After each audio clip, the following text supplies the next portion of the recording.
watching you, Dave the Sound Man. You are dead to me. You are dead to me. All right. Hello, adventurers. Hello. Just so you know, you may refer to me as the Professor or Otis. Nothing other than that. Do we understand each other here? Yes. All right. Party, party, party.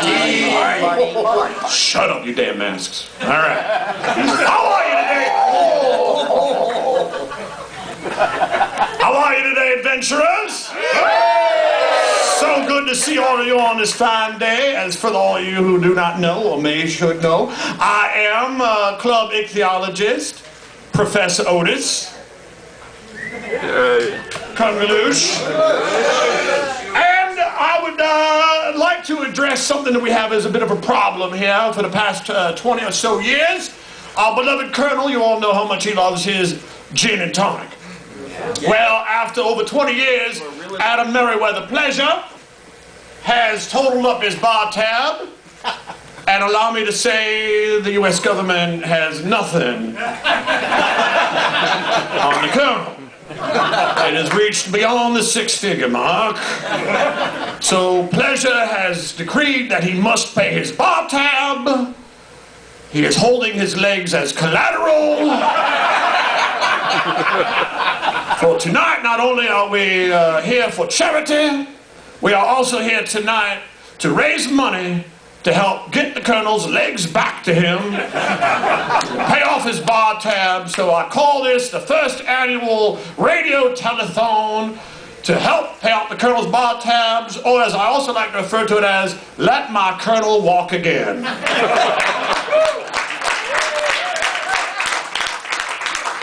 So tonight, ladies and gentlemen, for your entertainment pleasure, Professor Otis will host an evening of fun and excitement broadcast out to the great 48 states of our country and parts of Canada and Mexico and all the ships at sea on our great radio station, WADV AM. I'll be joined by some of your favorite permanent members of the club and maybe some people who actually played them.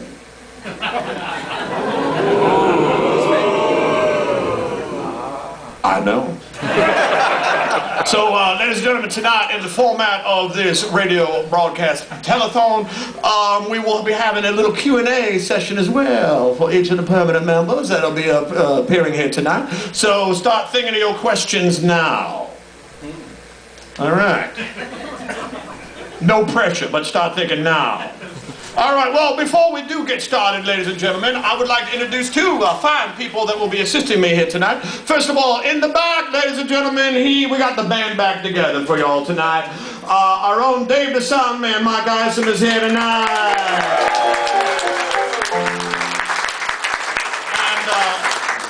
As you may or may not know, Fingers, our spirit in the keys, was always trying to find himself a body, and he found one tonight in the form of Mr. Jim Roberts right over here.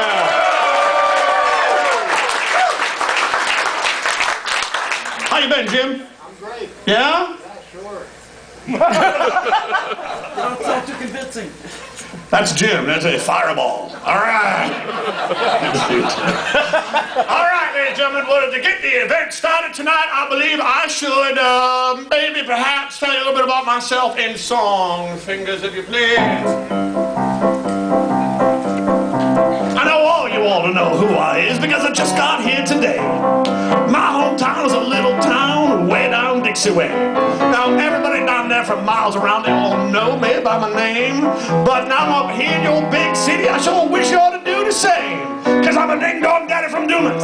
Ought to see me do my stuff. I'm a clean-cut fella from Horner's Corner. Ought to see me strut. I'm a caper-cutting cutie, got a gal called Katie. She's a little heavy lady and I call her baby. I'm a ding-dong daddy from Dumas. Ought to see me do my stuff. Yes, a ding-dong daddy from Dumas. Ought to see me do my stuff. I'm a peach white bubble from Pitchfork Prairie. Ought to see me strut. I'm a ding-dong daddy, got a whiz-bang mama. She's a Bear Creek baby and a Wampa skinny. I'm a ding-dong daddy from Dumas. Ought to see me do my stuff. Yes, a ding-dong daddy from Dumas. Ought to see me do my stuff. There's a dog there. Ought to see me strut. I'm a mama loving man and I just let Mary. She's a big blonde baby from Peanut Prairie. I'm a ding-dong daddy from Dumas. my stuff. Yes, a rinky-dink daddy from Dumas. Ought to see me do my stuff. I'm a corn pone popper and an apple knocker. Ought to see me strut. I'm a honey-drop man and a hard-hearted baby. She's a sheep-shaker Shiva and hallelujah. I'm a ding-dong daddy from Dumas. Ought to see me strut. Oh yeah.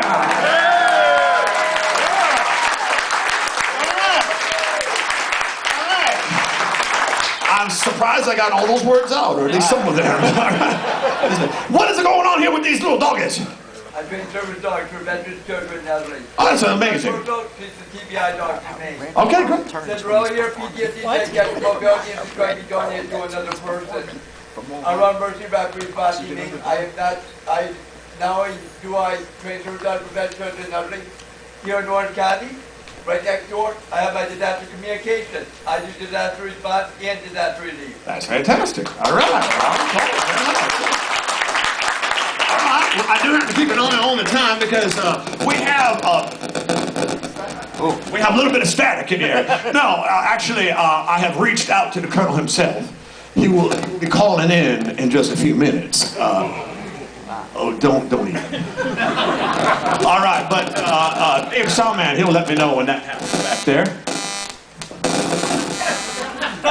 Don't worry, he had the fish. What did he say?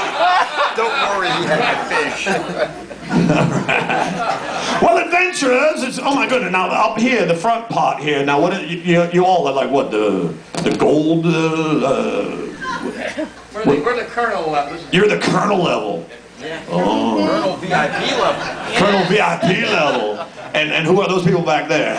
The theater seats. The theater seats. They don't even get a designation. Was that junior adventure? Adventure and then adventure. So it's theater. It's peons.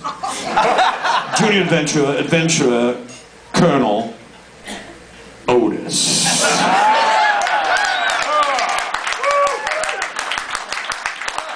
As it should be. All right. Well, you know what, ladies and gentlemen? I thought that I could handle this on my own, and I was going to take care of the hosting duties on my own. But there is a little someone who had a problem with this. So it is my distinct displeasure to introduce to you. Coming through that door right now, I'm sure you can probably smell her. Ladies and gentlemen. Oh.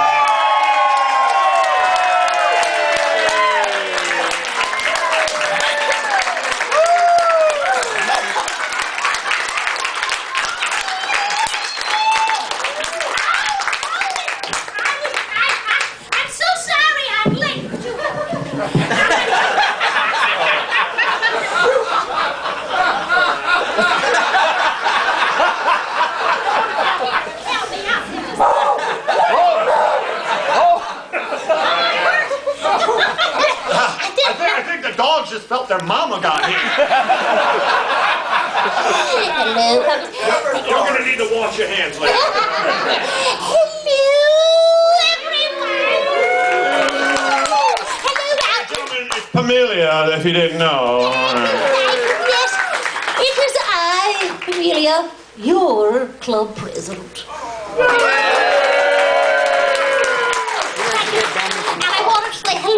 To everyone out in Radio Land. And, oh, thank you, dear. Is that for me? No, that's for me. Oh, all right. Okay.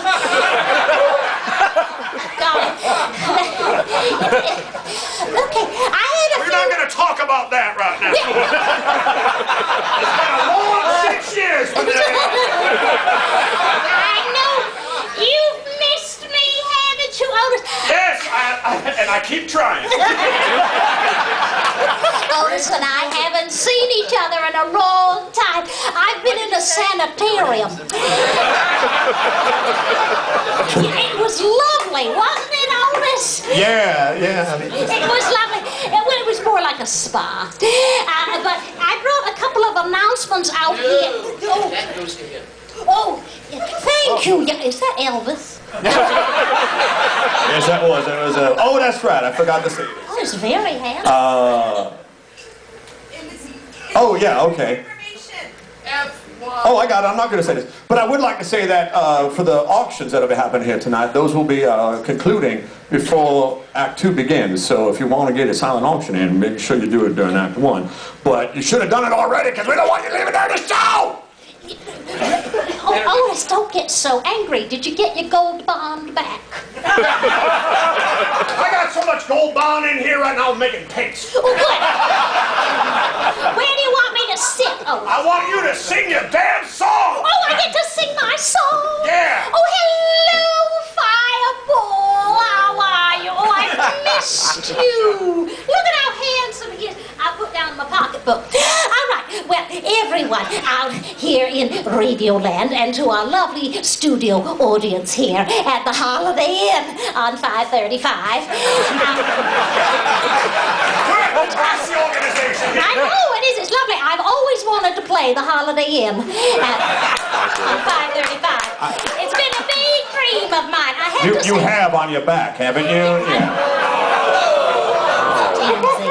he is absolutely teasing me. He says those types of things out of frustration because he's only dreamt of me these last 7 years that I was in the sanitarium. And he's always been, he always dreams of me in my bathing togs. Yeah, they're very, very sexy. I highly recommend them, girls. Yeah, you gotta wear the bathing togs that are full coverage because it's more tantalizing to conceal than to reveal. So Thank God!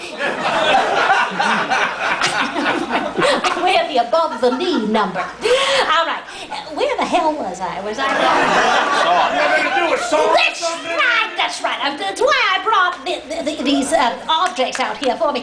For those of you who remember way back in the day when we used to sing songs and things to raise money for the club and tonight for the Colonel, we all used to do songs. And tonight I decided that I would do a little tribute number to Otis because he hasn't seen me in so long. And this is a number that he used to do back in the club. And so I'm going to do my tribute to him. And as we all know, this is a lobster. So when I hold out lobster, you people are going to say... Lobster. Okay, that's very good. I didn't hear anything from this side of the room. So I think they've seen this number before. Could be. Good Jim. Well, the dogs don't know it, so we'll do it for them. Okay, so lobster. And then when Just follow your mama. Yeah. They don't know me. Maybe I should turn around and bend over there.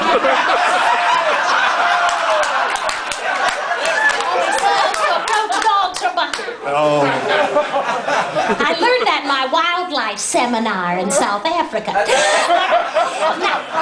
hey, I made it out alive by knowing that, people. Okay, so now when I hold this out, you say... Flounder! Flounder? No, it's not a black olive pizza. No. Well, I know that's what it looks like, but this is a very well-loved prop that was made for us way back in the day, and it's losing a little bit, but it's a flat fish. It's a flounder. It has its little eyes, and it's not a black olive pizza, but just say flounder. Flounder. Good, and... Lobster. And... Flounder. Good, okay, you got it. All right, yeah.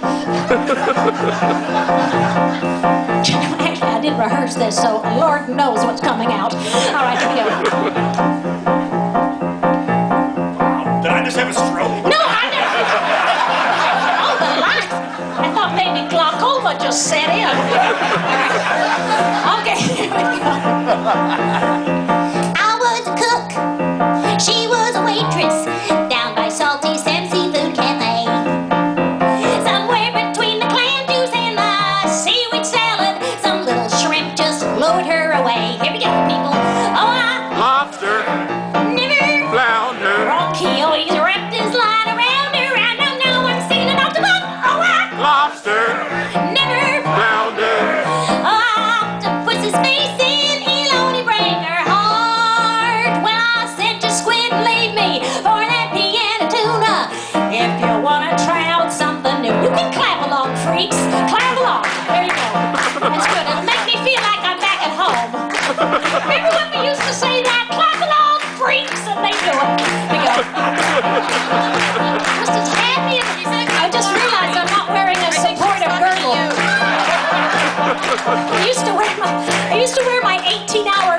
Holland. I think I've shifted to mountain time. All right. Where the hell was I? Well,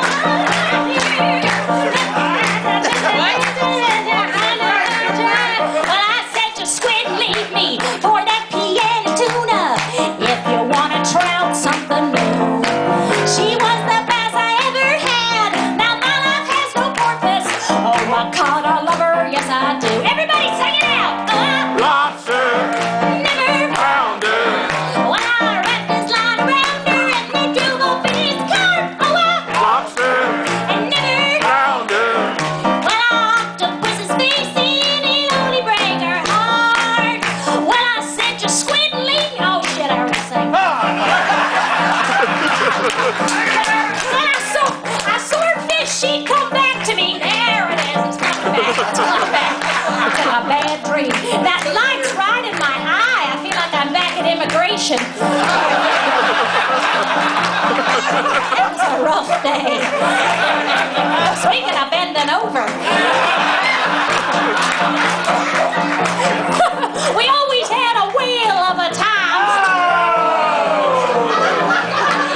We tried to have fun, but you'd always pull that knot. Tonight I have a haddock routine.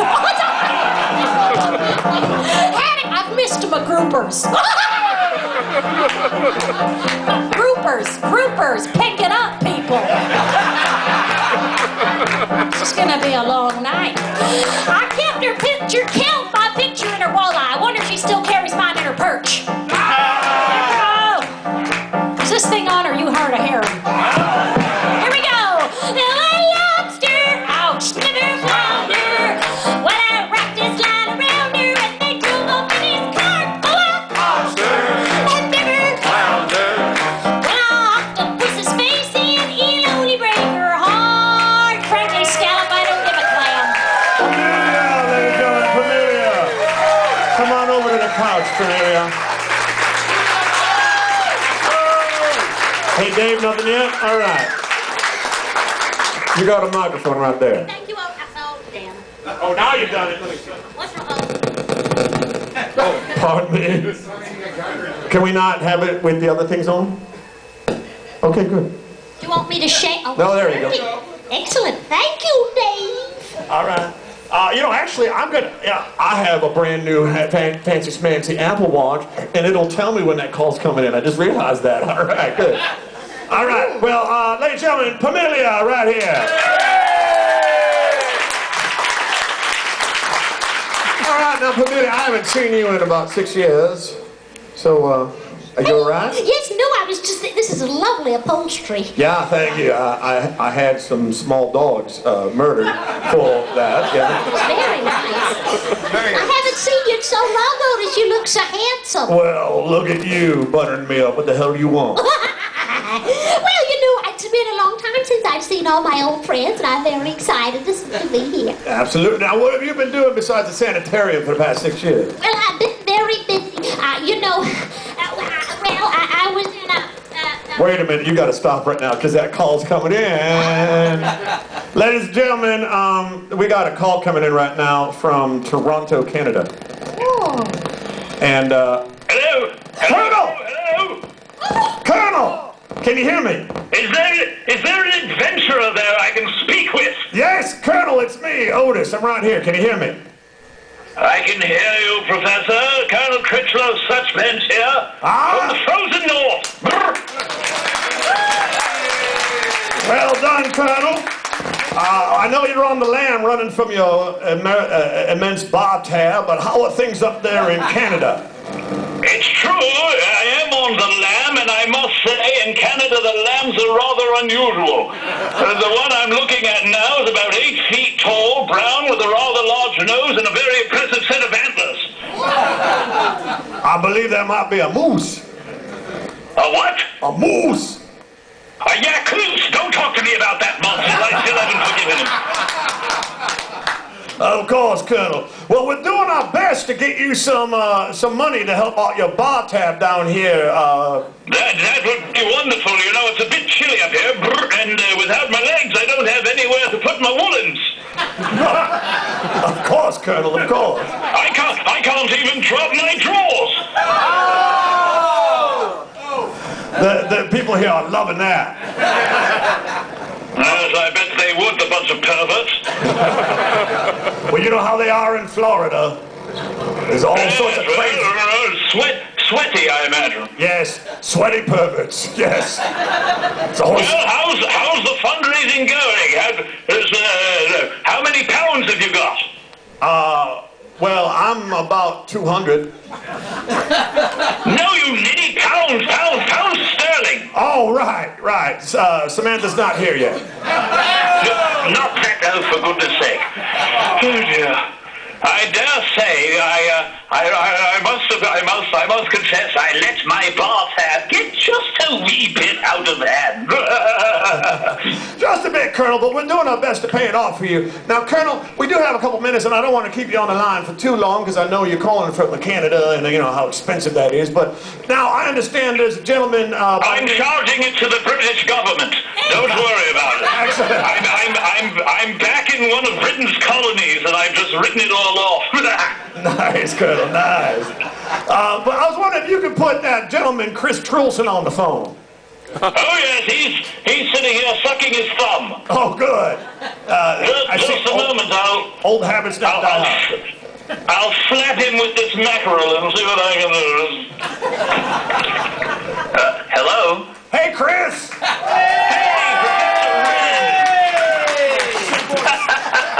Ladies and gentlemen, direct from Toronto, Canada, it's Chris Trulson on the phone right now.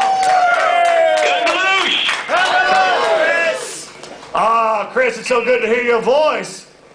Thank you, sir. You too. Excellent. Please convey my greetings to everyone. Oh, that's excellent. We do miss you down here, my friend. We miss your face. How are things going up in Canada for you? Well, it's very nice. I have to say I like it. Yeah? Now, how's your career going up there? You got anything you want to talk to us about? It's been a mix, as you might imagine, but I've had some great exciting times off and on. I've worked at some of the big theaters in the country and played some pretty special roles, and this summer I helped to inaugurate an original musical by Alan Menken. Oh, very nice. Can you tell us the title, or? Yeah, it's called The Apprenticeship of Duddy Kravitz. It's based on a classic novel that was made into a film that starred Richard Dreyfuss back in the 70s. Oh, excellent. Is that having any opportunity to come down here in the States? Well, I'm not the producer, but Right. it was very successful when we did it this summer in Montreal, and people say, well, gosh, there's a big Jewish population in Palm Beach. Maybe they'd like to see it. So who knows? There's hope for everyone. There's hope for an off-Broadway run. There's hope for a tour. There's hope for a revival. But none of that is up to me. I describe myself as just someone who's riding on plane, waiting for permission to land somewhere. Nice. Yeah, I understand that feeling. That's what they used to tell me in the sanitarium, Chris. Pamelia's here too, in case you can probably get the smell from there. Hello! Hello, dear Christian. How are you, my old friend? Well, I'm trying to make up for the absences of Canadians who have left. Oh, well, good for you, dear.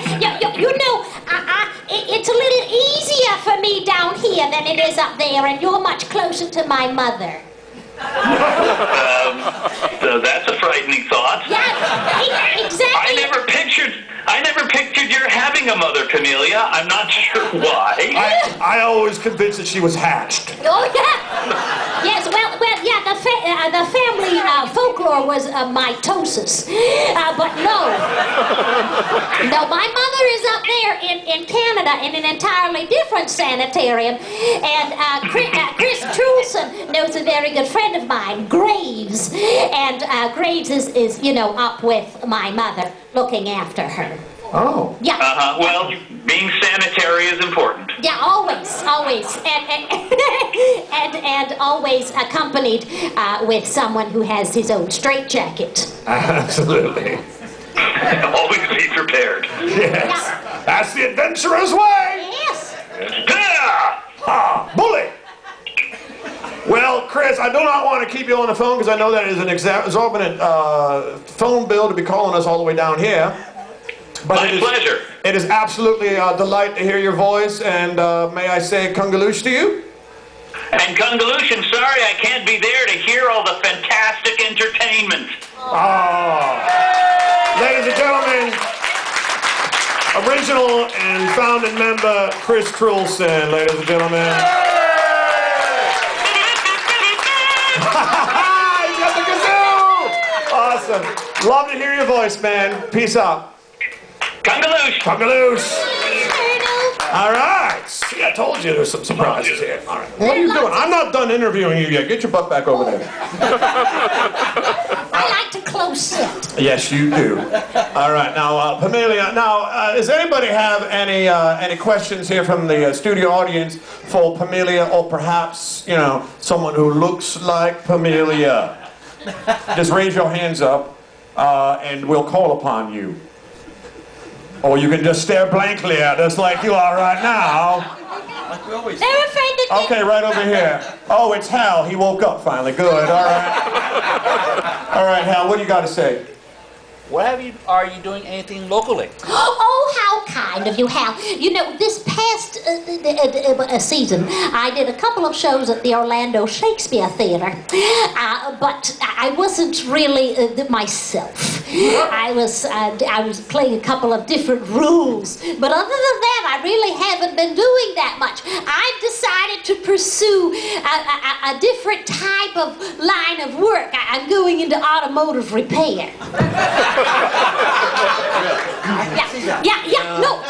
Because everyone, I have a nice wheel, and you spin the wheel of automotive misfortune, and whatever comes up, then that's the one that I'm learning how to do it. So far, I'm on tires and spark plugs. You're on tires and spark plugs. Yeah, because, you know, back in the day, Hives, my chauffeur, Yeah. you know, I never drove myself. Your chauffeur's Hives? Hives, Okay, yeah. good. Yeah. And it's a long, long story, but that's why most of the family sat in the back and Hives sat in the front. But anyway, he thought I had talent for mechanical things, which I really don't. But I've decided to try something new, and automotive repair. But thank you, Hal. Excellent. All right.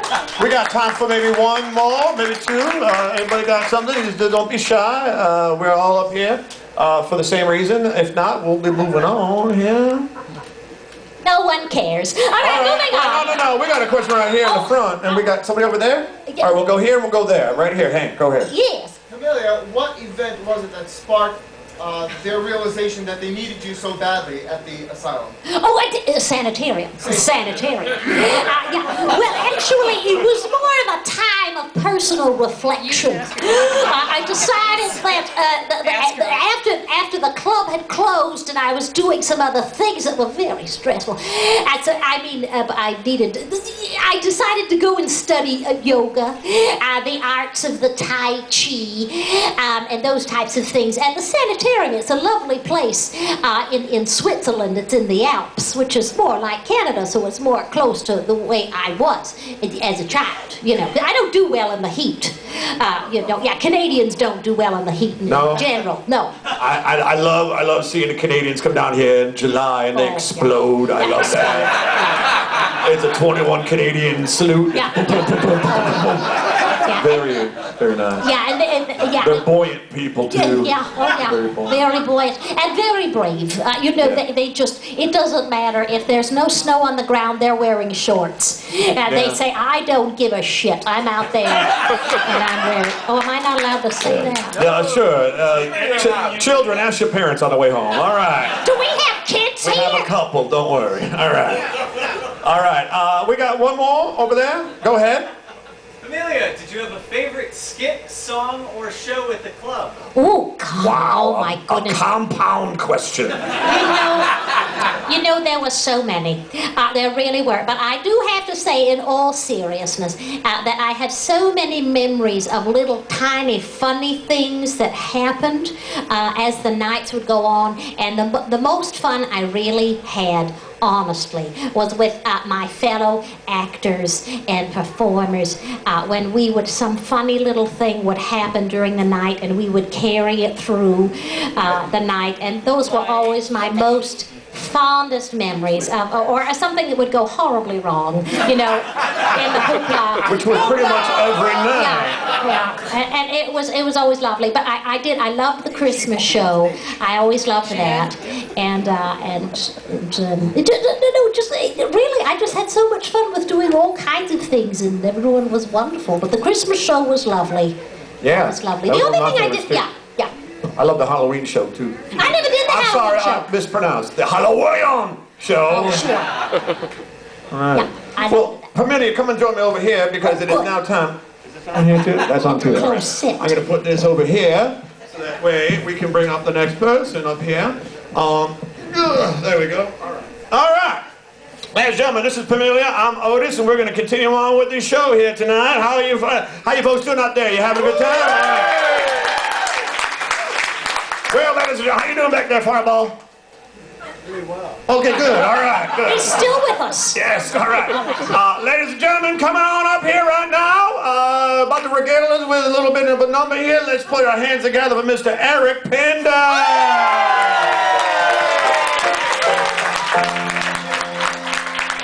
Good to see everyone. My mom isn't here, is she? No, my mom's not here. It's good to see everyone here tonight. What's supposed to happen now? I wasn't at rehearsal. I know. You just got to sing your damn song. Oh, crap. All right. Well, ladies and gentlemen, aren't you in luck? No. Here's a song. I hope you like it. I don't. Fingers?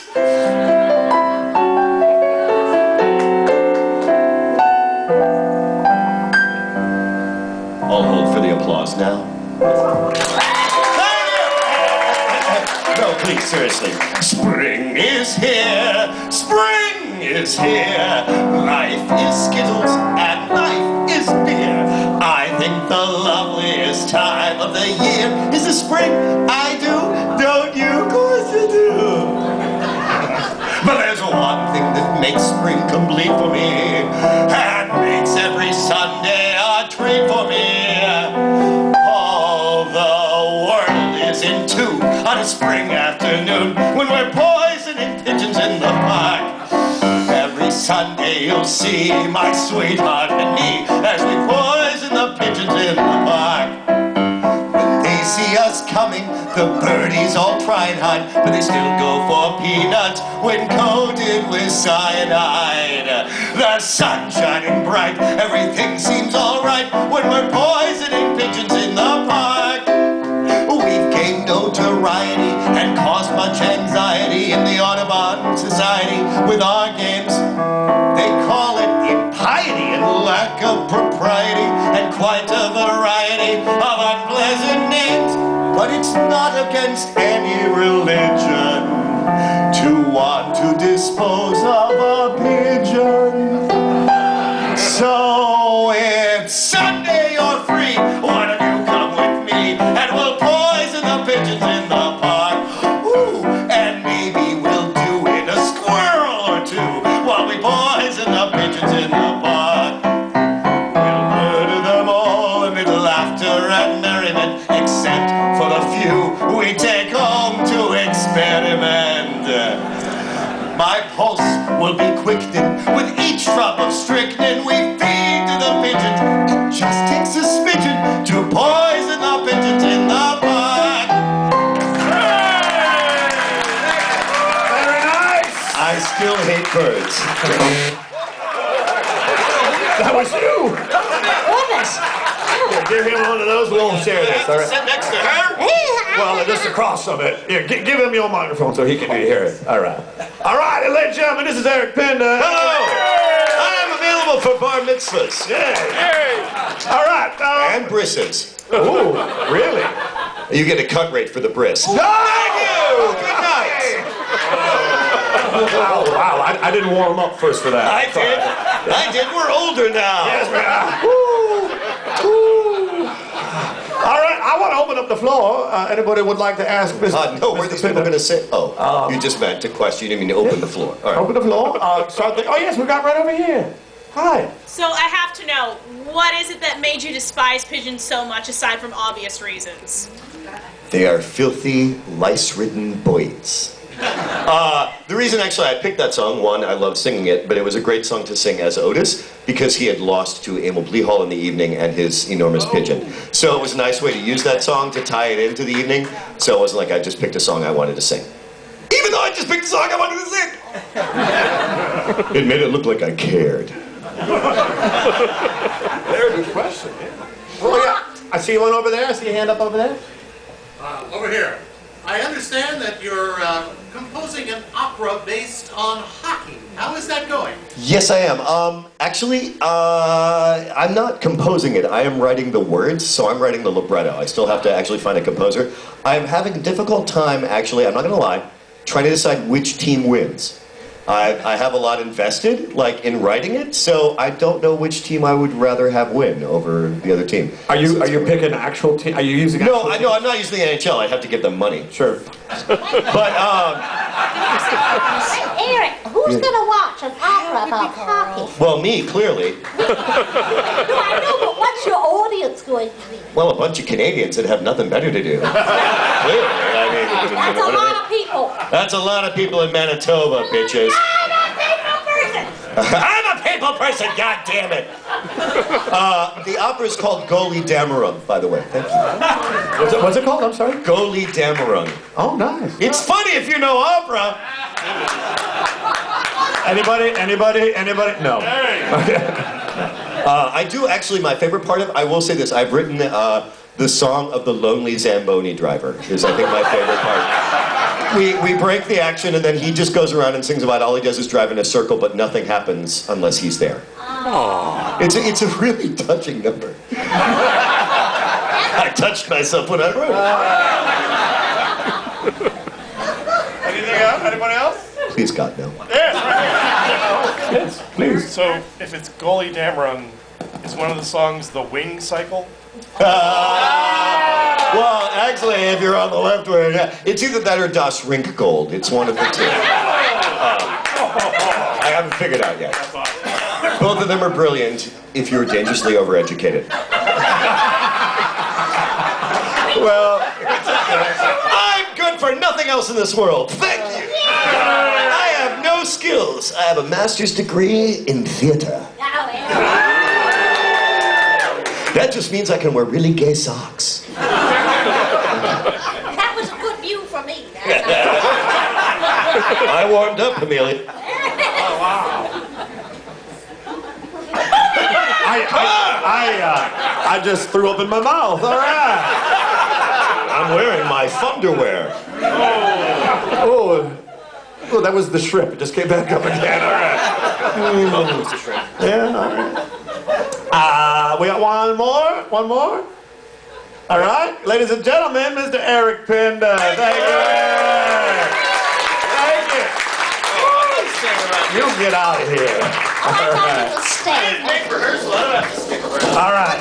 Well, you know what? We're going to go to the back of the house right now. I want to find out how the auctions are going out there. Anybody got any word on the auction? Anybody back there can run out and tell me? Go ahead. We need more bids. We need more bids. Like during intermission would be great. During intermission would be better, but we do need more bids. Tell us a couple of the items out there that are tripping your trigger. Can we ask you a question? Oh, well, the banners are amazing. The banners. Yes, the two banners are amazing. They are fantastic. The motto, the come to stranger, we little. Yes, and the club song. Yeah. Also, an amazing stock pot full of Italian food. Yeah. Throw that out there. Yep. A couple of escapology games. Okay. Tiki mug basket. Tiki mug basket. Yes, there's an adventurous clock out there that I saw. It's very nice, very nice. Also, there's a set of Graves letters along with a napkin and matchbook from Landis Bar and Grill with some parrot Beanie Baby and 2 glasses that came out of my garage. So, if you want, we can sign them for you too, whoever gets the bid on that. If you don't have our signatures yet, which I know that last night every one of you got them already. So, All right. Well, let's just get, don't forget about the auctions out there. That stuff's going on. You know what, Billy? I never did ask you. What is your charity? Oh, my charity is a Better Life Pet Rescue. That's mine as well. Yes, it's the same thing. It's true. I do love the dogs and the cats and the little furries because, you know, I never had any children. You know, I've never been married and I never had any children, so the pets... Stop looking at me. Like, no, I'm just saying that, you know, I've never had any. You haven't, no. No. So you've drowned your need in a child in an animal. Well, yes, no, well, I do, yes. Okay, all right. I am as well as performing for the Better Life Pet Rescue. It's a local charity, or a local rescue league, rather, that is run by one of the fine actresses over at Disney Hollywood Studios, Miss Jody Chase. And, yes, they do fantastic work finding homes for dogs and cats and other furries out there. I believe myself and Allison and a couple other people are using that as their charity as well tonight. So please, you know, it's a local charity with a good cause. So yeah, I was either going to do that or Jews for Jesus. Oh, okay. Anyone? Hello? What did you say? No, wait a minute. Okay. Well, speaking of bits, I don't have to worry about keeping a job, so I thought I'd go for broke. I think you should. Well, ladies and gentlemen, this actually brings us up to our next person. Please put your hands together for the one, the only, you love him, you know him, Mr. Jay Becker.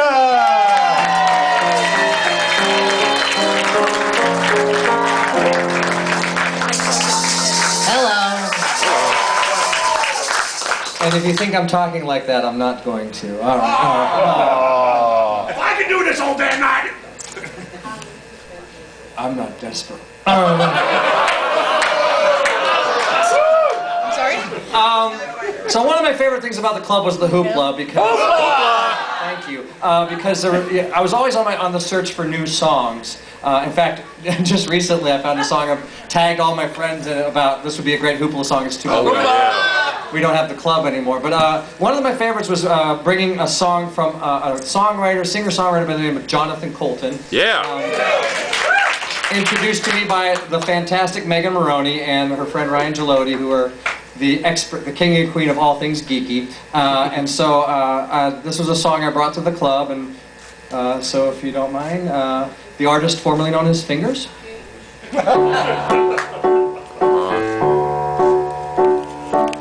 Last night I left a note on Laura's desk.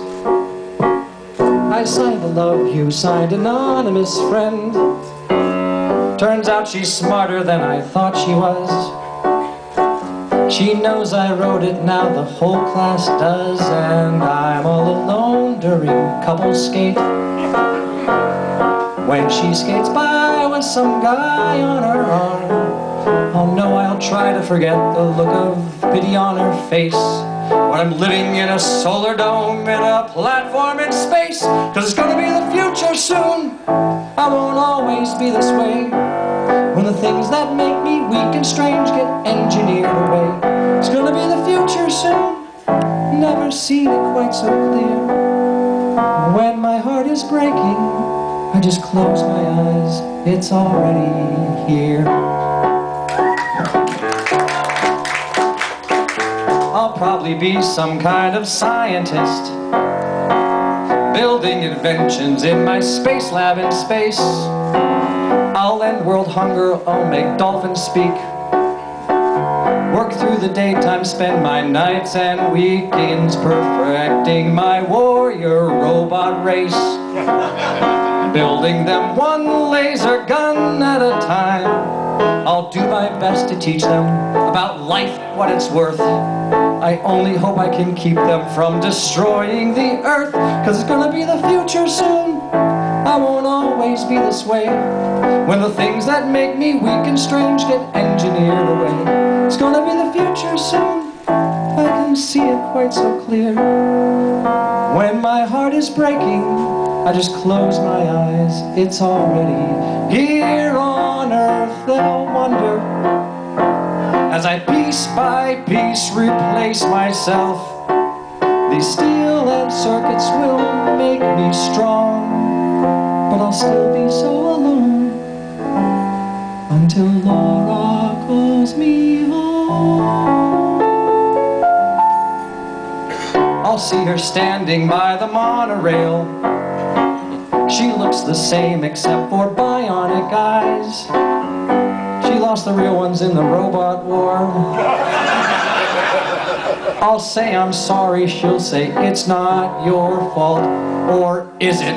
She'll eye me suspiciously, hearing the whir of the servos inside. She'll scream and try to run, but there's no place you can hide when a crazy cyborg wants to make you his robot bride. 'Cause it's gonna be the future soon. I won't always be this way, when the things that make me weak and strange get engineered away. It's gonna be the future soon. I won't always be this way. When I close my eyes, I just look and it's already here.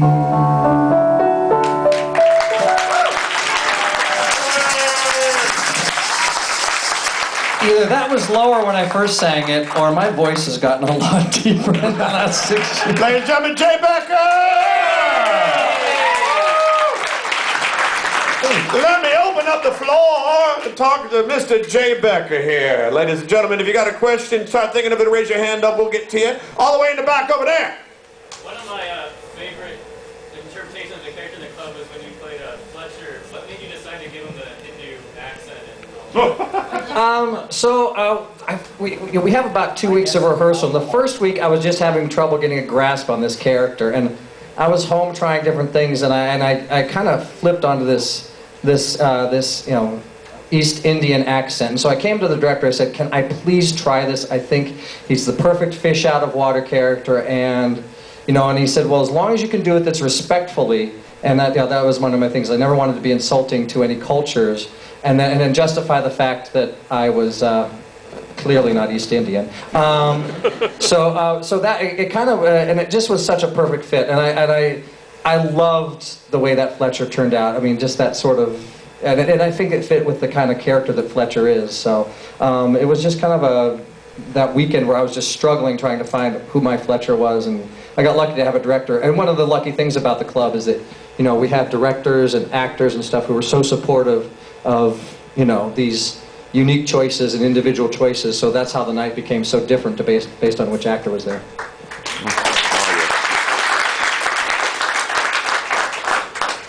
Yeah, somebody back. I see somebody waving at me. Go ahead. How do you feel about being mistaken for Eric Pinder?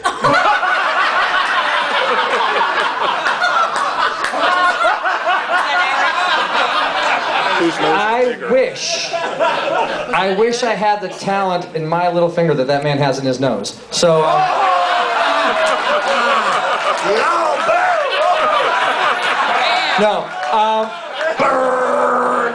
This is actually a huge thing. At Disney, Eric and I are constantly mistaken for each other and constantly get cast thinking that it's the other one. And so much so that a few years ago for the Fringe Festival, Eric wrote a show based where we were twins. And one of our catchphrases was, "My nose is much smaller." So, that was a brilliant show. I loved it. Yeah, Eric's a very talented writer as well as actor and comedian. So. I loved it. Oh, that's a good idea. While they're doing this, I'll mention my charity is the Starkey Hearing Foundation. Starkey is a hearing aid company, but they go to third world countries and provide hearing aids for children. And if you ever see a video of a child hearing for the first time, it'll make you weep. No, I'm not even joking. So my wife works for that company, and the CEO now doesn't even work there. He just spends his time going to the country. There's a subject of a documentary on maybe Lifetime, which about the work the Starkey Hearing Foundation does. So that's my so. And I'm sorry, I'm a bit remiss. I didn't allow Eric to plug his charity as well. Eric, I know you're back there. Oh, okay, all right. Priorities. We'll get to you then on the next one, all right, Eric? All right, good. All right.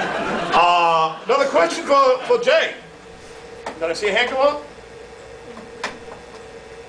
Jay, do you have anything you'd like to talk about that you got going on in town? Actually, I have spent the last 4 years raising children, and it's been the best thing that's ever happened to me. Yeah.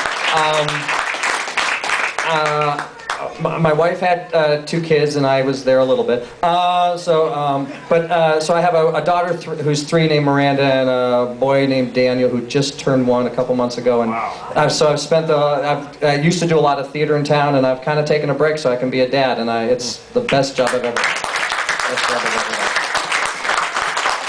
So that answers the question that geeks can have sex. Wow. Yes, they can. Yes, they can. Yes, they do. I married a beautiful woman. So yeah. Because we haven't, as we mentioned before the show, the geeks have inherited the earth. They have indeed. That's the #1 films at the box office are because we love them. Yeah. So take that, Sheila. Cling on that, nerd. For those of you who don't know, Cling on That Nerd was something that Sugar Snap, Angela Napoleon, said to all of us nerds in the green room one night. We were all geeking out on stuff, and she looked at us and went, "Cling on that, nerd!" Sounds like Angela. Yeah, that's been our battle cry. I saw a hand up. One more for Jay. Over there. What's that? Go ahead. Far left. Who's got? Go ahead. I can't see you. Did you have a favorite character from your career? At the club, or just in general? In general. Oh, just in general. All my emails have Snoopy in them, and that was my nickname at the club because I played Snoopy in You're a Good Man, Charlie Brown. One of my favorites. The Elephant Man, playing the lead role in The Elephant Man, was amazing. And there was a play out there called Under Milkwood, which was one of the most beautiful pieces I've ever been lucky enough to be involved in. So those at the theater and at the club. Man, it's hard, but I guess I have to fault the Fletcher because I felt it was something that I kind of created and made my own. You know, whereas Amel all sort of fell. I think we all had sort of an Amel that was in this certain box, but you know, Fletcher we could all sort of create our own. I think, or yeah. So that was I would have to say at the club, Fletcher was my favorite. Ladies and gentlemen, this is Jay Becker. Thank you all. It's so good to see you.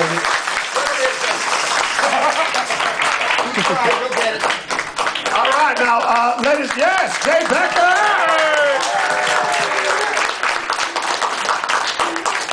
Now, ladies and gentlemen, I know that there were raffle tickets that were being sold for an opportunity to participate in the proceedings this evening.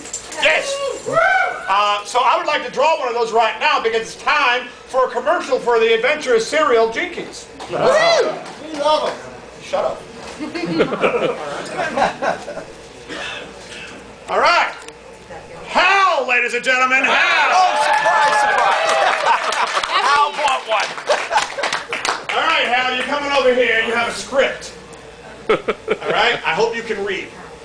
Oh, all right. That's strange. Oh, shut up. All right. Hal, your guest, okay? All right. Ladies and gentlemen, it's time for a commercial for America's favorite cereal, Jinkies. Yeah. Hello, fellas and girls. It's your old pal Otis here to talk to you about everyone's favorite breakfast cereal, Jinkies. Yay! Everybody loves Otis. Otis is the best. You're right, kid. What a smart young man or woman you are.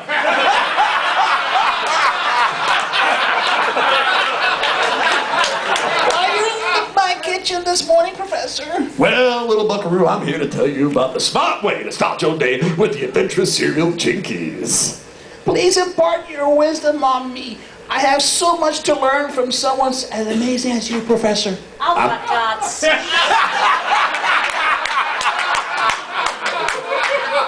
I'm sure you do. Well, the eye-opening 600 grams of sugar at each serving of Jinkies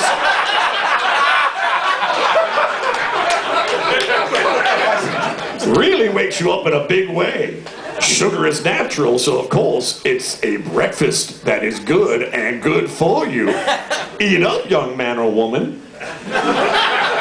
Professor, I don't feel so good. Shut up and finish your cereal, kid. And afterwards you'll get your insulin shot So remember, kids, start your daily adventures with all the minerals, vitamins, and sugar your body needs. And tell your mom you want Jinkies. I want my mommy. And remember, jump up for Jinkies. How, ladies and gentlemen?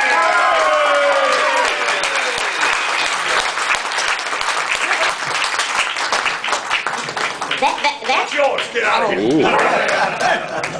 Oh, well done.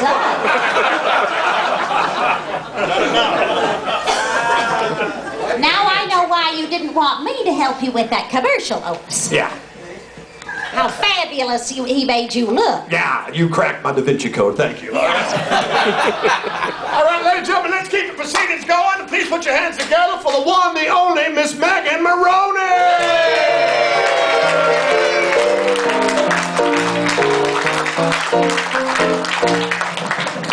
I insist you refer to me by my new title, the Queen of the Nerds. Queen of the Nerds? Queen of the Nerds. It's been bestowed by Jay Becker, and I'm going with that for the rest of ever.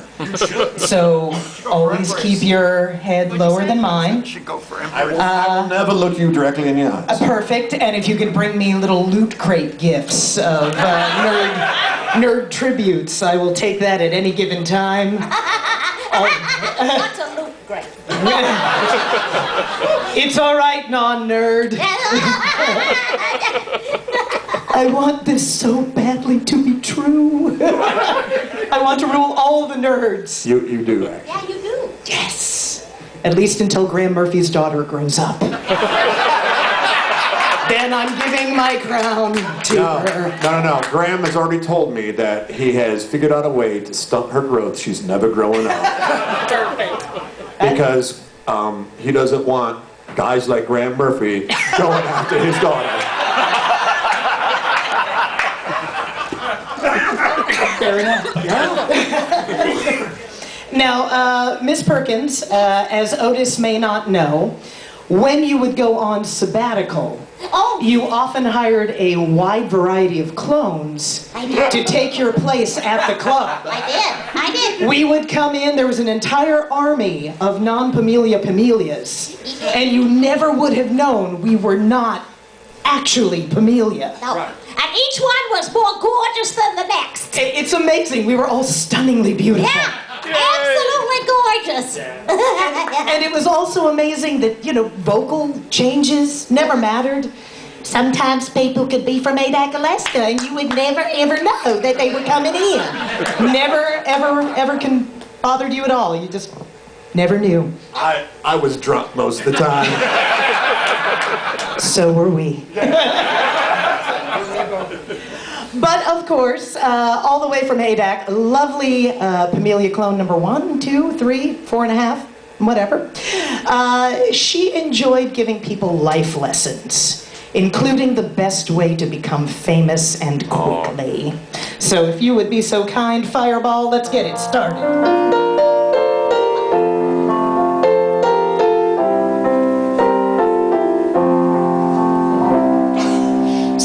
Became famous for freezing to death in Antarctica.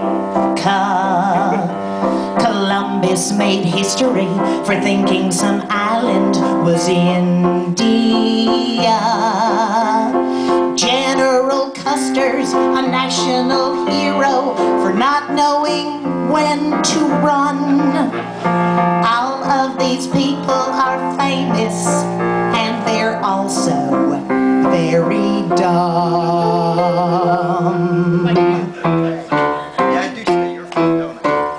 History is made by stupid people. Clever people wouldn't even try. If you want your name in the history books, then do something dumb before you die. Nobility is famous for no reason. Mary Antoinette enjoyed her cake. It caused a revolution when she would not share, and her husband lost her head for that mistake. History is made by stupid people. Clever people wouldn't even try. If you want your name in the history books, then do something dumb before you die.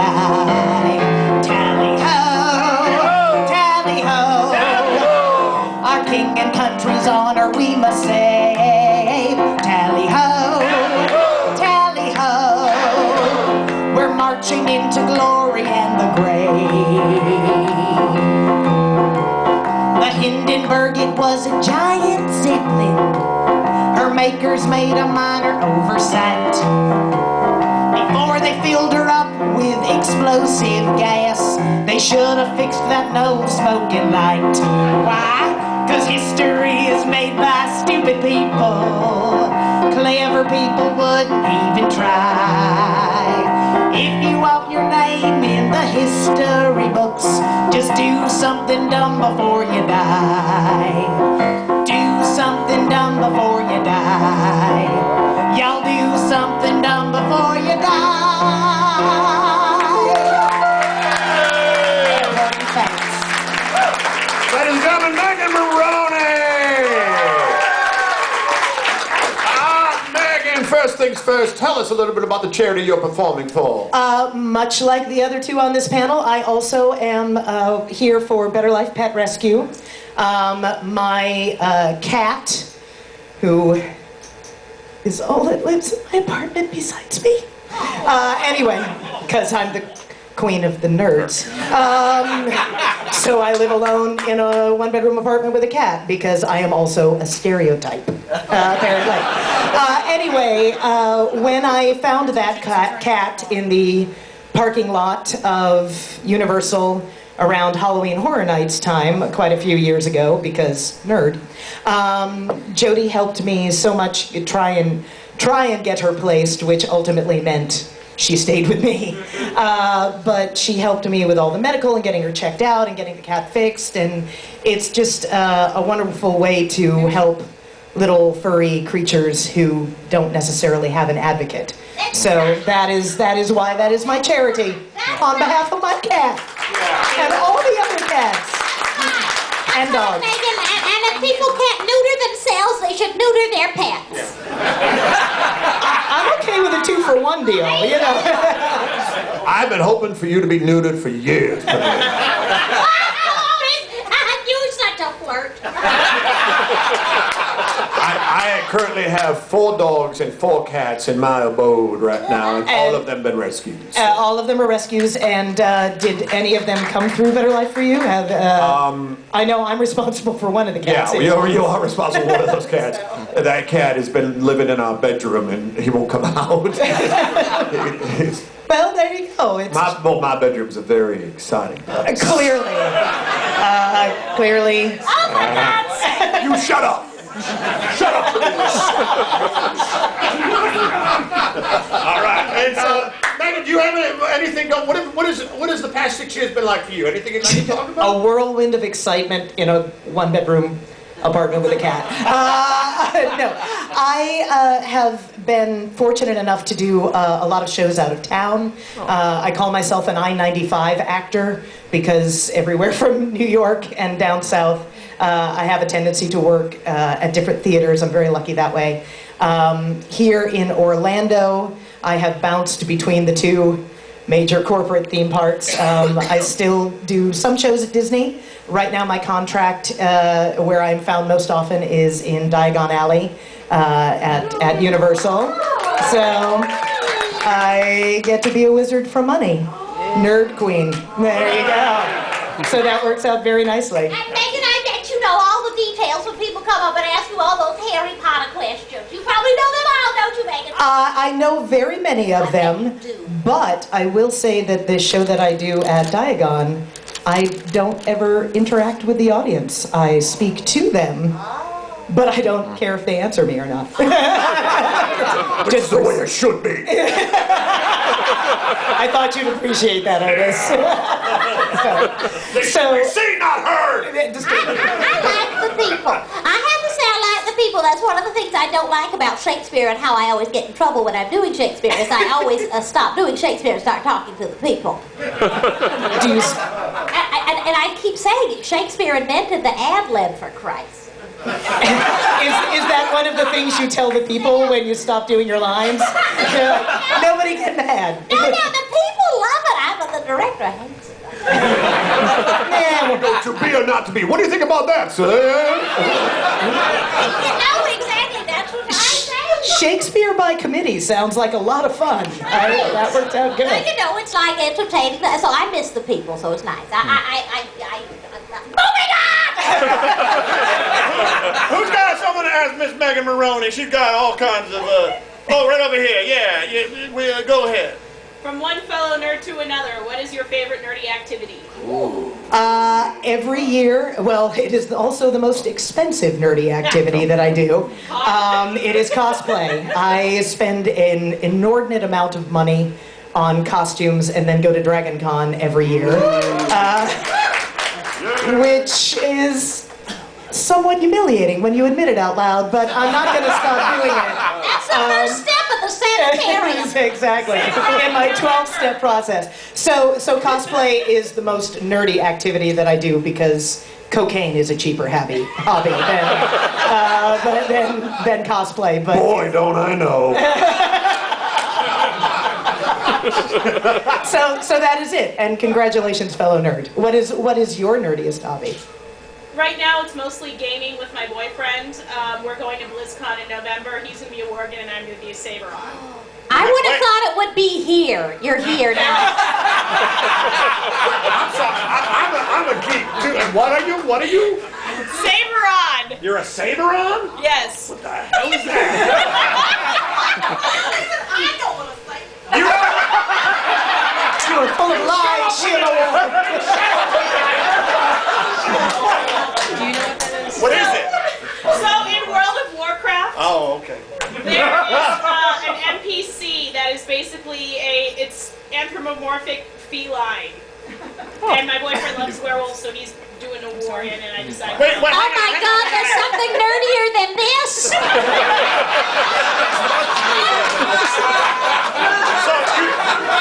You said it's a werewolf and he's in the felines. I'm so confused right now. Cats and dogs living together, mass hysteria. Who's got another one for Megan? Anybody? Yeah, go ahead. Right here. Go. Oh, my queen. Yes. Who's your favorite doctor? Oh, I know this one. All right, so I wear a lot of heels. You're not wrong. This is going to be an unpopular answer. Eccleston. I'm right there with you. Eccleston. Now the statement is always you never forget your first doctor, A. And I remembered K9 and I remembered Sarah Jane, but none of the prior doctors had made... Yes. None of the other doctors had made a lasting impression on me. And then when the giant, we're going to try this franchise again, happened, that is when I started watching. So Eccleston was the first doctor I remember. And he's incredibly underrated because Tennant is so handsome. But Eccleston brought that level of danger and anger and broken and rage in one season. And I loved that. So, Eccleston! I'm 100% behind you on that. It's Eccleston for me, then it's Matt Smith. Ooh. And then Tennant, and I'm still out on Capaldi. I'm not sure. I love Capaldi. I don't love his scripts. Yeah. There we go. There we are. And Sheila is asleep. Sheila is asleep now. I don't know what's going on. An audience member just gave you either an EpiPen or a vibrator. This is a sonic screwdriver. What is going on? And a sonic screwdriver can open anything, so you're not wrong. So can a vibrator. Man, if I only had that when I was in high school. Oh, wait, I did.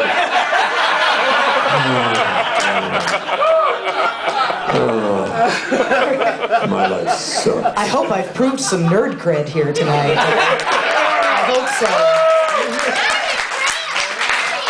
One more from Megan. One more. Yes, right there. What costumes did you do for Dragon Con? You're just mad because I'm popular here. This year's Dragon Con, God, what did I bring this year? I brought Scarlet Loki because there was a run in Avengers where Loki took Scarlet Witch's dream form. So I wanted to cosplay Loki, but everybody cosplays Lady Loki. So I went for Scarlet Loki. Nobody got it. So there we go. So Scarlet Loki, what else did I bring? I've done Silver Age Catwoman. I've done Aurora from Alpha Flight. Of course, Mallory Archer. She kind of is me, so I never think that I'm cosplaying her. And I saw a great photo of you online as Sharon Carter, too. Peggy Carter. Peggy Carter. Yes, Peggy Carter. exactly. Peggy. Sorry, Sharon Carter's age of 13, who's never mind. Okay, all right. Yeah, really. Sometimes niece, sometimes granddaughter. Either way, it's weird if she hooks up with Steve. Anyway, so yes, Peggy Carter. It's all right, I'm an adult. Your screams of nerd can't hurt me now. Unlike the beatings at PE when I was in grade school. Ladies and gentlemen, Miss Megan Maroney. Thank you so much. I will return your screwdriver, I promise. I promise. We'll take it over here, my dear. All right. All right, well, ladies and gentlemen, yes, Megan Maroney. How are those auctions going back there? We going good back there? Okay, shut up. I think we should auction off Megan. Yay! Yeah, she's not mint in box, though.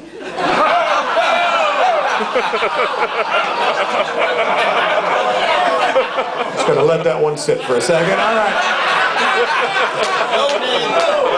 How you doing, Jim? You all right? No, good. Well. Good. Let's keep this cavalcade of stars going, ladies and gentlemen. And yes, ladies and gentlemen, please bring up to the stage one of my dear friends and one of my favorite people in the world, Mr. Glenn Gover.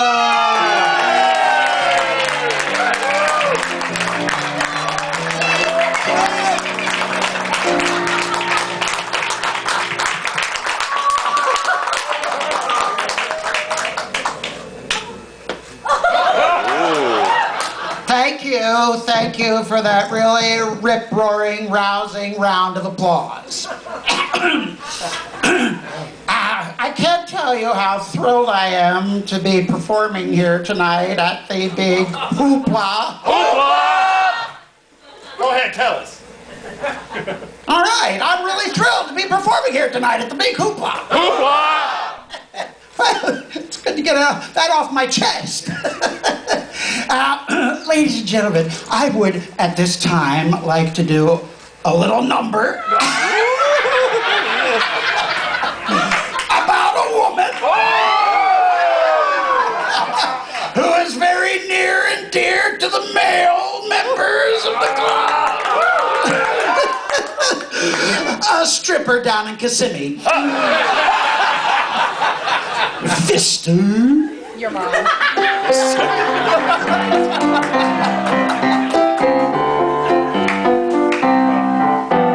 Lydia, oh Lydia, say have you met Lydia?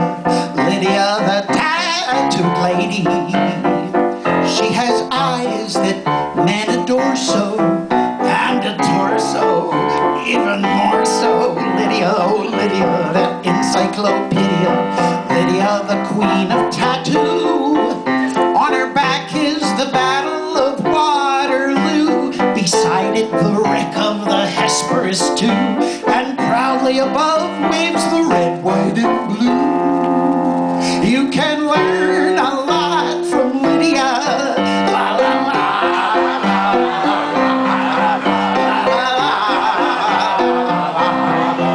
When her robes are unfurled, she will show you the world. If you step up and tell her where, for a dime you can see Kankakee or Perry or Washington crossing the Delaware. La la la. La la la. Lydia, oh Lydia, say have you met Lydia? Lydia, the tattooed lady.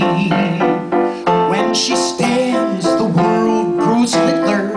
When she sits on Hitler. Lydia, oh Lydia, that encyclopedia. Lydia, the queen of them all. She once swept an admiral clear off his feet. The ships on her hips made his heart skip a beat. And now the old boy's in command of the fleet. For he went and married Lydia.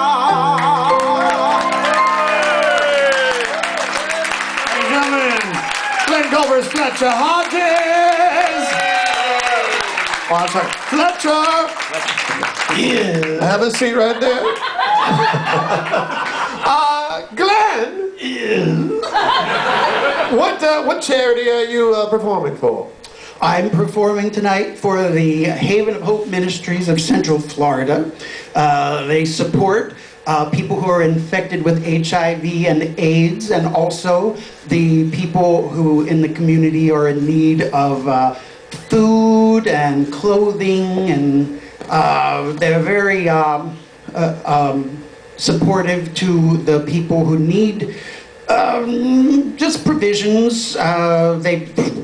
Let's see, 1,300 families on a regular basis this past year on a regular basis would receive food baskets from the organization. They're a local organization, and they provide spiritual support and help for people who are looking for jobs, provide them with clothing for day work or for job interviews. And they're a small organization, and they can use every penny that you can help them out with. So consider them tonight. Glenn, I know that you've been busy too over the past 6 years. Tell us a little bit about what you've been doing. I know you've been split between theme parks and doing outside productions as well. Yeah, I went for 9 months unemployed and just subbing at Disney, and then finally landed a contract at the Pirate Show at Magic Kingdom. So I support Captain Jack Sparrow on a daily basis, but I've also been performing in town here at various theaters, and also in St. Pete and Tampa. That's pretty much my area of radius of travel if I'm going to stick with a contract at Disney. So I have a show coming up in town. Come and see it. Mad Cow Theater, The Secret Garden. Ooh, wow, okay. I'll be playing in November and December. And then also, this spring coming up, I'm going to be doing the Fantastics at Winter Park Playhouse. Wow.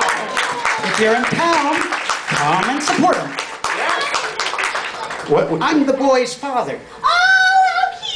Oh, isn't it awesome to be now getting the parts of the father? I've been experiencing a little bit of that myself. It's like, oh crap, I'm no longer young dad anymore either. It was a revelation going out on the auditioning tour department as their jobs were all let go back so sorrowfully. How many years has it been now? 9? 7? All right, 7 years ago. Yeah. Yeah, it was a whole new revelation that what roles you were being asked to read for and which roles you were being told you weren't even being considered for. I remember one theater I went to audition for, I had done like roles in every show that they were doing that season. So I was like, oh yeah, well, this is a good place. I'm going to go. And the guy after my audition said, oh, you had a really nice voice. It's too bad we don't have anything that you're right for. And I was like, I've done every show you guys. Wow. And that's why we drink. You don't need this right here. I got it. All right, let's open the floor. Somebody ask a question for Mr. Glenn Colma. Who's got a question for Glenn? Right. I can't see crap here. Where? Right over here. What was it like coming to the Adventures Club as a performing venue compared to like other Disney venues? Oh, it was quite exciting. I had previously done the street theater at Epcot, which many of us are veterans of. Yeah, I know all a few about of us that were at the club. Yeah, kitties will step in time. Yes, rubbish. And Killing people. I was at the street theater at a point where it was going into a transitional period with management. And that's the thing at Disney. It all depends on who your manager is or who's over you or whatever, whether you're happy somewhere sometimes, because you could sometimes have the best managers in the world and they make your life a pleasure and it's fun to be there, and then 6 months later everything changes and it's like, oh, now my life is turmoil. And I was in a tumultuous period when I was moved to Pleasure Island. I had a good friend who was in casting at that time, Russ Jordan, bless his soul. For those you do not know, Russ Jordan passed away a few years ago. Yeah, he was a great guy. Pancreatic cancer, wasn't it? I think it was a liver thing. Oh, it was a liver thing. You're right. You're right. I think, Russ was a great guy. He was. Had a great. He hired everyone on this stage right here. Yeah. He had a great disposition. He was a great fan of actors, and he was an actor himself. So he came. I think he started at Hoop-de-Doo, actually, and then moved up through the ranks to be the casting guy for a while out there before he moved on. I think he went over to He was at Tokyo. overseas, right? Yeah, he was at Tokyo for a few years. Yeah, and he saved me, thank God, because he knew that things were bad for me at Epcot at that point and moved me over to Pleasure Island.